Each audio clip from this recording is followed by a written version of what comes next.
Guys, Delhi Kolkata highway जो कि दिल्ली को कोलकाता से वेस्ट बंगाल से जोड़ने का काम करता है। अभी हाल ही में आपने सुना होगा कि दिल्ली कोलकाता हाईवे पर 70 से 80 किलोमीटर लंबा जाम लग गया। करीब करीब 3 से 4 दिन गाड़ियां न आगे बढ़ पा रही है न पीछे जा पा रही है। 3 से 4 दिन तक भारी बारिश होने के कारण इतना ज्यादा लंबा जाम लगा। गाड़ियां एक दूसरे से सटी हुई थी और जहां भी आप नजर डालिए आपको हर जगह ट्रैफिक ही ट्रैफिक दिखाई देगा।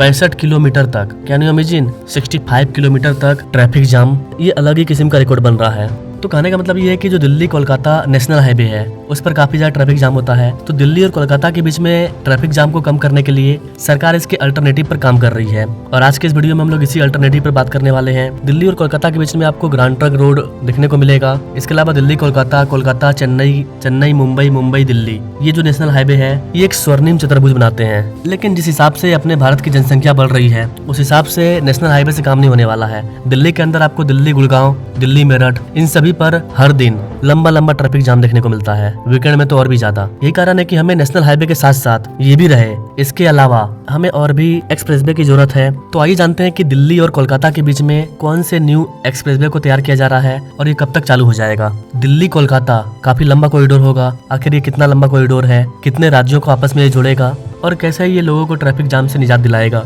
नमस्कार and welcome to all India project. मैं हूं विकास।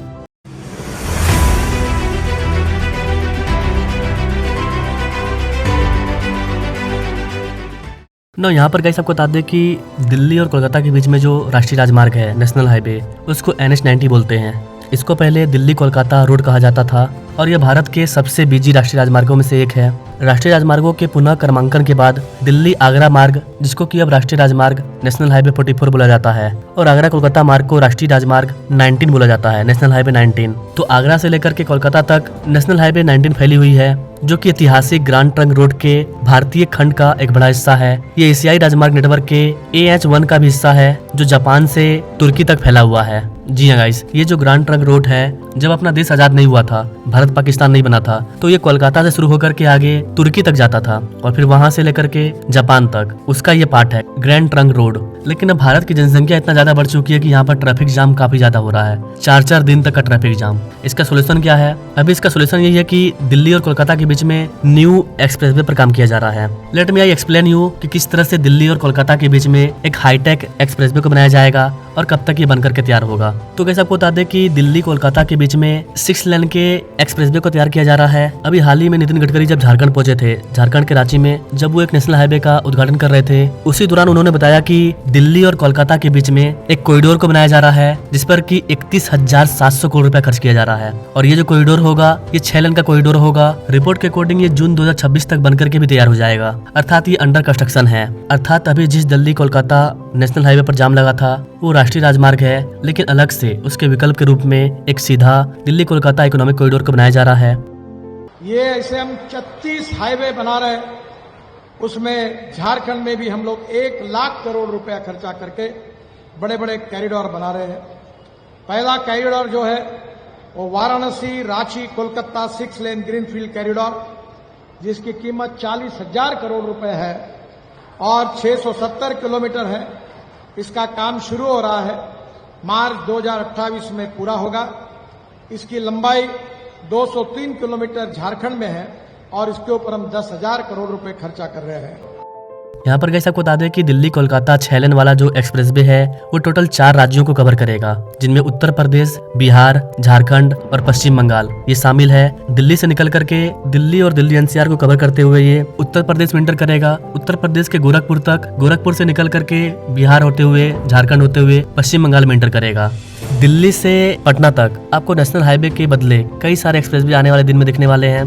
गंगा एक्सप्रेसवे जो कि बनकर के तैयार होने वाला है वो आपका दिल्ली से कनेक्ट हो रहा है और गंगा एक्सप्रेसवे के माध्यम से आप उत्तर प्रदेश के लास्ट एंड तक पहुंच जाएंगे और वहां से आप पटना पहुंच जाएंगे। तो गंगा एक्सप्रेसवे के माध्यम से अगर आप दिल्ली से निकल करके वाराणसी तक पहुंच जाते हैं तो फिर वाराणसी और कोलकाता के बीच में एक न्यू हाईटेक एक्सप्रेसवे को तैयार किया जा रहा है, जिसको की बोलते हैं वाराणसी रांची कोलकाता ग्रीनफील्ड कॉरिडोर। इसको 36,000 करोड़ रुपए की लागत से बनाया जा रहा है, जो कि 2028 तक बनकर के तैयार हो जाएगा। इसके अलावा गाइस उत्तर प्रदेश के वाराणसी को रांची से जोड़ने के लिए एक अलग से 12,800 करोड़ रुपए की लागत से एक न्यू इकोनॉमिक कॉरिडोर को बनाया जा रहा है, जो कि 2028 में बनकर के तैयार होगा। इसके अलावा गाइस आपको बता दें कि दिल्ली कोलकाता राष्ट्रीय राजमार्ग के विकल्प के तौर पर अमृतसर दिल्ली कोलकाता एक्सप्रेसवे या यूं कहिए कि इकोनॉमिक कॉरिडोर तैयार हो रहा है, जो कि दिल्ली कोलकाता नेशनल हाईवे से ट्रैफिक जाम को कम करेगा। अमृतसर दिल्ली कोलकाता ये जो इकोनॉमिक कॉरिडोर है, ये उत्तर प्रदेश के करीब 40% आबादी को फायदा पहुंचाएगा और करीब 20 बड़े शहरों को आपस में जोड़ेगा। और इन 20 शहरों के आसपास नए इकोनॉमिक हब को तैयार किया जाएगा, न्यू सिटी को तैयार किया जाएगा। आगरा और प्रयागराज जिलों में 2 नोड्स वाले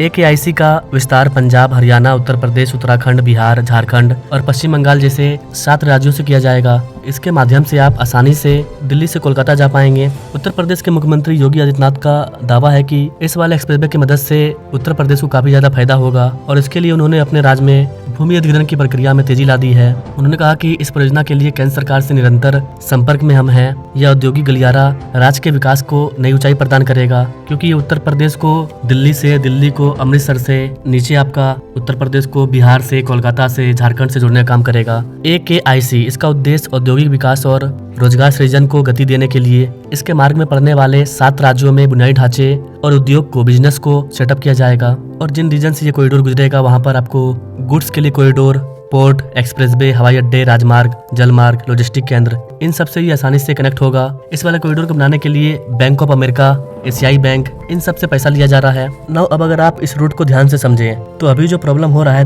दिल्ली कोलकाता नेशनल हाईवे में, उसका सॉल्यूशन 100% होने वाला है। क्योंकि दिल्ली से कोलकाता के बीच में आपको अमृतसर दिल्ली कोलकाता AKIC ये वाला प्रोजेक्ट मिल जाएगा और इसके ओपन होने के बाद दिल्ली कोलकाता जो नेशनल हाईवे है उससे ट्रैफिक कम हो जाएगा। इसके अलावा कुछ लोग इन दोनों का यूज ना करके दिल्ली से लेकर के लखनऊ और कानपुर के बीच में एक्सप्रेसवे को बनाया जा रहा है। फिर वहां से आपको मिल जाएगा गंगा एक्सप्रेसवे। गंगा एक्सप्रेसवे के माध्यम से आप वाराणसी आ सकते हैं और फिर वाराणसी से डायरेक्ट आप रांची जा सकते हैं या फिर वाराणसी से डायरेक्ट आप कोलकाता भी जा सकते हैं। उसके लिए भी अलग से कॉरिडोर को बनाया जा रहा है। इसका मतलब कि अभी जो आपको सिंगल रोड मिल रहा है नेशनल हाईवे 19, इसके विकल्प में 2 बड़े कॉरिडोर तैयार हो रहे हैं, जो कि देश की राजधानी को वेस्ट बंगाल से जोड़ने का काम करेगा। और जैसे ही ये दोनों कॉरिडोर बनकर के तैयार हो जाएंगे तो फिर ये जो 4 घंटे का, 5 घंटे का, 4 दिन का जो ट्रैफिक देखने को मिल रहा है, ये देखने को नहीं मिलेगा। उस टाइम आपके पास विकल्प होगा, आप नेशनल हाईवे का यूज कर सकते हैं, AKIC कॉरिडोर का यूज कर सकते हैं, दिल्ली कोलकाता, गंगा, इस तरह के कई सारे ऑप्शन होंगे आपके पास कि आप उनका यूज करके एक स्थान से दूसरे स्थान जा पाएंगे, जो जिसके लिए ज्यादा